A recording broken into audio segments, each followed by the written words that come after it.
Hello friend, welcome to my YouTube channel. मेरा नाम है सुफियान और आप देख रहे हैं सूफी टेक। फ्रेंड, आज के वीडियो में हमारे पास एक प्रोडक्ट है। ये मैं आपको दिखाना चाहूँगा। ये all in one USB cable है जो कि सॉफ्टवेयर के लिए यूज़ होते हैं। ठीक है, जो सॉफ्टवेयर का काम कर रहे होंगे उनको पता होगा कि ये केबल किस लिए यूज़ होता है।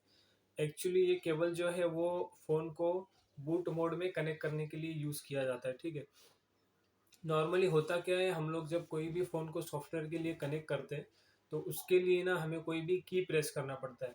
उसमें अलग अलग मतलब कि कॉम्बिनेशन भी हो सकते हैं। लाइक मीडियाटेक डिवाइस में अलग हो सकते हैं और एचपीडी डिवाइस के अंदर में अलग हो सकते हैं, सैमसंग फ़ोन के अंदर में अलग हो सकते हैं। तो आज हम लोग इसका रिव्यू करेंगे कि ये जो केबल है ये कितना यूज़फुल है। अगर सॉफ्टवेयर का काम आप लोगों ने स्टार्ट किया है, नया नया काम चालू किया है, तो ये केबल आपको लेना चाहिए या नहीं लेना चाहिए। तो इसके बारे में हम लोग बात करेंगे। जो लोग इसको मतलब पहले परचेस कर चुके हैं और इसको बहुत दिनों से यूज़ कर रहे हैं, उन लोगों को तो पता है कि इसका क्या यूज़ है और ये कौन से डिवाइस के लिए यूज़फुल है। लेकिन जो लोग अभी नए हैं सॉफ्टवेयर के अंदर में, उन लोगों को अभी इसके बारे में कुछ ज़्यादा जानकारी नहीं है। तो हम लोग आज इसके बारे में रिव्यू करेंगे। तो ये मेरी वीडियो में अंत तक बने रहिएगा। अगर आप नए हैं और अभी-अभी आप लोगों ने सॉफ्टवेयर का काम स्टार्ट किया है, तो मेरा ये वीडियो आपके लिए बहुत ही यूज़फुल होने वाला है, ठीक है? तो फ्रेंड, अपने वीडियो को स्टार्ट करते हैं। सबसे पहले हम लोग मोबाइल के जो सीपीयू होते हैं, तो वो सीपीयू के बेस्ड हम लोग बात करेंगे कि ये यूज़फुल कितना है, कितना नहीं है। सबसे पहले मैं अगर एसपीडी सीपीयू की बात करूँ, जिसको स्पेक्ट्रम भी बोला जाता है, तो उसके अंदर में ये वायर कितना यूज़फुल है। इसके अंदर में सबसे पहले तो ये नीचे एक बटन दिया हुआ है, यहाँ से आप लोगों को दिख रहा होगा। ये जो बटन है पहला वाला वाइट कलर का, इसमें 4-5 बटन है। तो ये वाइट कलर का जो बटन है, इसको हम लोगों ने ऑन करना होता है, इस तरफ करना होता है। तो ये बटन ऑन हो जाने के बाद में इस बटन से मीडियाटेक और एसपीडी के डिवाइस जो है वो कनेक्ट होते हैं। तो नॉर्मली होता क्या है कि हम लोगों को एसपीडी के डिवाइस कनेक्ट करने के लिए वॉल्यूम अप या वॉल्यूम डाउन की जो है वो प्रेस करके फ़ोन को कनेक्ट करना होता है। लेकिन किसी कारण आपकी अगर वॉल्यूम कीज़ जो है वो काम नहीं कर रही है, तो उस वक़्त ये वायर आप इस बटन को ऑन करके उसको यूएसबी लगा के आप यूज़ कर सकते हैं। लेकिन ये कितना यूज़फुल है, अभी जो लेटेस्ट मॉडल्स आ रहे हैं एसपीडी के, उसमें कितना यूज़फुल है, ये मैं आपको बताऊँगा। तो फ्रेंड, हम लोग बात करेंगे अगर लेटेस्ट मॉडल की, तो एसपीडी में ये यूएसबी जो है वो वर्क नहीं करता है। जी हाँ फ्रेंड, ये वर्क नहीं करेगा लेटेस्ट। अगर आपका कोई भी एसपीडी सीपीयू वाला फ़ोन है, तो उसके अंदर में आपको की प्रेस करके ही यूएसबी केबल को कनेक्ट करना पड़ेगा। तो इसमें अगर मैं परसेंटेज वाइज़ अगर मैं इसको रेट देना चाहूँ अगर एसपीडी सीपीयू के लिए, तो 100 में से एसपीडी सीपीयू के लिए ये केबल जो है वो 100 में से सिर्फ मैं 30 ही देना चाहूँगा। क्योंकि बहुत सारे मॉडल जो है वो लेटेस्ट आते हैं, उसके अंदर में आपको की प्रेस करके ही यूएसबी लगाना पड़ता है। विदाउट की प्रेस किए आप इस यूएसबी केबल से और इस बटन की मदद से आप इसको कनेक्ट नहीं कर सकते। और दूसरा इस जो सीपीयू होता है, उसका होता है कि मीडियाटेक, ठीक है। तो एक बात ये भी है कि एसपीडी के जो पुराने मॉडल्स हैं, जैसे बहुत ही ओल्ड मॉडल 3G मॉडल है या 4G मॉडल जो पुराने ओल्ड हो चुके हैं, तो उसके अंदर में ये बटन ऑन करके आप लोग सिंपली कनेक्ट कर सकते हैं। जैसे जियो के फ़ोन हैं, जियो के फ़ोन के अंदर में भी जो एसपीडी वाले सीपीयू वाले फ़ोन हैं, उसको आप सिंपली ये बटन ऑन करके कनेक्ट कर सकते हैं, तो विदाउट प्रेसिंग एनी की वो कनेक्ट हो जाएगा। अब बात करते हैं मीडियाटेक की, तो मीडियाटेक के लिए भी सेम। अगर आपको मीडियाटेक को भी इस यूएसबी केबल से कनेक्ट करना हो, तो आपको ये फर्स्ट वाला बटन इसको ही ऑन करके कनेक्ट करना होता है। लेकिन मीडियाटेक के बारे में भी अगर हम लोग बात करें, तो उसका भी बूट की वॉल्यूम अप या वॉल्यूम डाउन होता है। लेकिन अभी जितने भी मीडियाटेक के जो फ़ोन आ रहे हैं या जितने अभी 4G मोबाइल भी चल रहे हैं मार्केट के अंदर में, उन सारे मॉडल्स को वॉल्यूम अप या डाउन की को है प्रेस करके ही कनेक्ट करना होता है। जो लेटेस्ट वाले मॉडल्स आते हैं मीडियाटेक के, उसको वॉल्यूम अप डाउन दोनों प्रेस करके कनेक्ट करना होता है। तो उसके लिए ये वायर यूज़फुल नहीं होगा, ठीक है। ये वायर यूज़फुल नहीं होगा, उसके लिए आपको वॉल्यूम अप और डाउन को प्रेस करके ही कनेक्ट करना पड़ेगा। तो मीडियाटेक के लिए भी मैं परसेंटेज वाइज बात करूँ, तो इस केबल की सिर्फ मैं 30% ही दूंगा। क्योंकि जो ओल्ड मॉडल है मीडियाटेक के, उसको आप लोगों ने इस वायर की मदद से कनेक्ट कर लेना है तो वो हो जाएगा। ये बटन को ऑन करके कनेक्ट करना है तो वो हो जाएगा, ठीक है। और कुछ मीडियाटेक के डिवाइस ऐसे भी है जिसको कोई भी की प्रेस नहीं करना पड़ता है। वो बी रोम के अंदर, बी रोम मोड जिसे कहा जाता है, स्विच ऑफ करना है सिंपली और यूएसबी को कनेक्ट कर देना है। तो अगेन मीडियाटेक सीपीयू के लिए ये जो केबल है, ये USB all in one cable, special cable जो सॉफ्टवेयर का आता है, उसको मैं 30% ही देना चाहूँगा कि 30% ही ये यूज़फुल है, ठीक है। अब बात करते हैं सबसे अहम जो सीपीयू जिसके लिए हम लोग ये वायर मोस्टली लोग यूज़ करते हैं, और इस केबल को ईडीएल केबल भी बोला जाता है। ईडीएल केबल इसलिए बोला जाता है कि ईडीएल मोड में आप लोग फ़ोन को कनेक्ट कर सकते हैं। जो ब्लैक वाला मेन जो सबसे बड़ा बटन है, इसको प्रेस करके रखते और यूएसबी को इंसर्ट करते, तो इसके इसके थ्रू से ईडीएल मोड में फ़ोन कनेक्ट हो जाता है।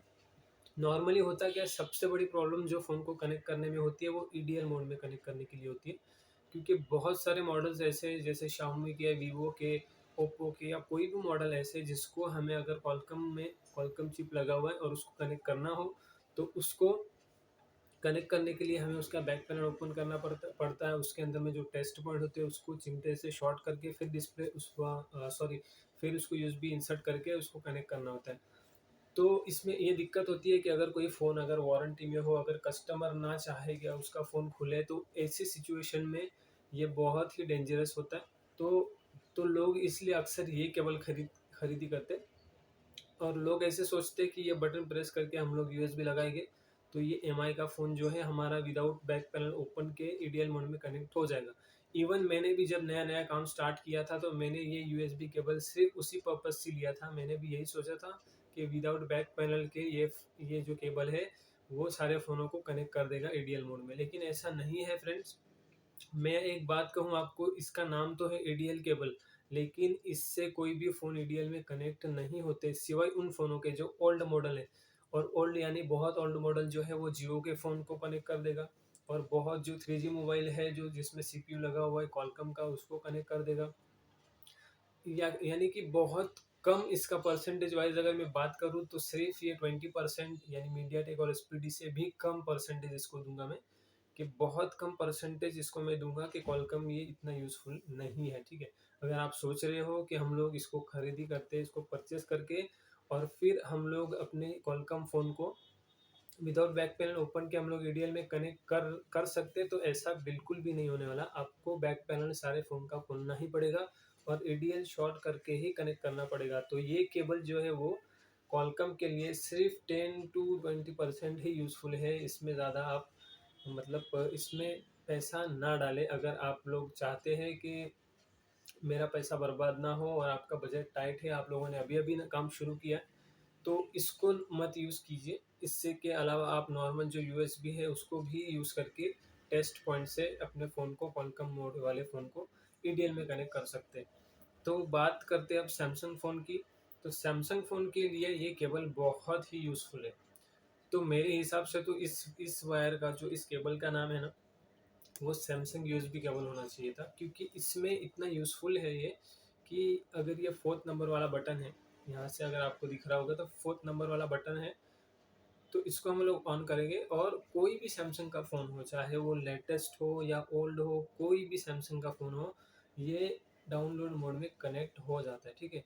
स्विच ऑफ करना है फ़ोन को स्विच ऑफ करके, और अगर उसका कोई भी की काम नहीं कर रहा है, नॉर्मली सैमसंग वाले फ़ोन होते क्या है, जिसको डाउनलोड मोड पे डालने के लिए हमें एक बीच का जो होम की होता है उसको प्रेस करना होता है, पावर की को प्रेस करना होता है और वॉल्यूम डाउन की को प्रेस करना होता है। ये तीनों फ़ोन बटनों को प्रेस करने के बाद फ़ोन अपना जो है वो डाउनलोडिंग मोड में जाता है। लेकिन इन केस अगर किसी भी कारण से कोई भी बटन काम नहीं कर रहा और आपको उसको फ्लैश करना है, आपको डाउनलोडिंग मोड में लेके जाना है, तो ये यूएसबी केबल बेस्ट है। अगर आप सैमसंग के फ़ोन आपके पास ज़्यादा आते और सैमसंग के फ़ोन का आप ज़्यादा काम कर रहे हो, तो ये वाला केबल आपके लिए यूज़फुल होगा। तो अगर परसेंटेज वाइज में अगर बात करूँ सैमसंग फ़ोन के लिए, तो ये केबल है जो वो 100% मैं इसको देना चाहूँगा कि 100% ये सैमसंग फ़ोन के ऊपर काम करेगा। इसलिए मैं कह रहा था कि इसका नाम जो है वो ईडीएल केबल नहीं सैमसंग केबल होना चाहिए था, क्योंकि सैमसंग के फ़ोन में 100% वर्क करता है सारे ही मॉडल्स के अंदर में। सिर्फ अपने से फ़ोन को ऑफ करना है और इसको यूएसबी इंसर्ट कर देना है, ठीक है। तो सारे सीपीयू की बात हो चुकी है, सारे फ़ोनों की बात हो चुकी है। लेकिन अगर ओवरऑल अगर कोई आप अगर यूएसबी परचेज़ करना चाहते हैं, ओवरऑल अगर आपको पता है कि इसमें एडीएल फ़ोन कनेक्ट नहीं होने वाला है, इसमें सिर्फ सैमसंग का कनेक्ट होगा, एसपीडी के कुछ मॉडल कनेक्ट होंगे, एमटीके के कुछ मॉडल कनेक्ट होंगे। लेकिन अगर फिर भी आप चाहते हैं कि एक अच्छा वाला यूएसबी केबल आपके पास आ जाए जिसका कनेक्टिविटी बहुत अच्छा हो, तो फिर ये आप इसकी तरफ जा सकते हैं और आपका बजट भी हो तो आप इसको परचेज़ कर सकते हैं। क्योंकि इसका कनेक्टिविटी बहुत ही अच्छा है, मतलब जो ओरिजिनल केबल होती है अपने फ़ोन की, तो उसके ये सारे ओरिजिनल केबल, मतलब इसमें सैमसंग जितने भी फ़ोन है, सैमसंग, ओप्पो, रियलमी, वीवो, सारे फ़ोन का एज़ अ ओरिजिनल केबल आप इसको यूज़ कर सकते हैं। तो ओवरऑल कनेक्टिविटी के मामले में ये बहुत ही बेटर है। तो मुझे उम्मीद है फ्रेंड कि मैं आपको समझा चुका हूँ जितना मुझे समझाना चाहिए था। अब आपको ये वायर परचेज़ करना है या नहीं करना, आप अपनी रिक्वायरमेंट के हिसाब से डिसाइड कर सकते हैं। तो मैं उम्मीद करता हूँ मेरा ये वीडियो आपको अच्छा लगा होगा। अगर वीडियो अच्छा लगा हो तो वीडियो को अपने दोस्तों के साथ में शेयर कीजिए और मेरे चैनल को सब्सक्राइब कीजिए। और ऐसे ही ट्यूटोरियल के बारे में और जानने के लिए हमारे चैनल को सब्सक्राइब करते रहिए और हमें सपोर्ट करते रहिए। वीडियो देखने के लिए बहुत बहुत शुक्रिया।